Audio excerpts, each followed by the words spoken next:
lang naman po ako. Ano mga bago sa'yo? Ang bago sa akin,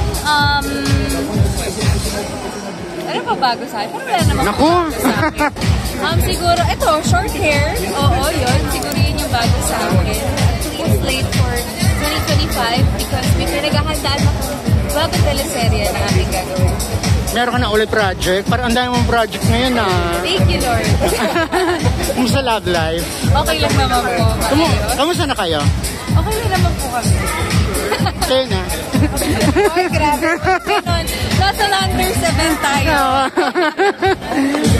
Gaano mo kasuportado ang Landers? Well, ever since I've been doing events for them, matagal na, sobrang tagal na. So I know what's in here, what's in Landers, and kung gaano ka-easy yung nabibigay niya pamumuhay sa akin.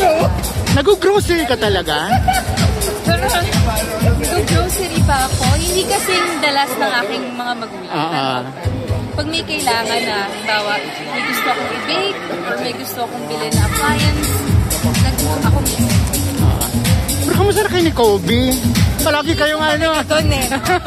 Umiikot doon ang iyong katanungan. Okay naman kami. And let's just put it that way. Maganda ang pagtatapos ng 2024 mo eh, no? Ganda ng project, tapos nagka-love life ka. Sana mas gumanda pa this year.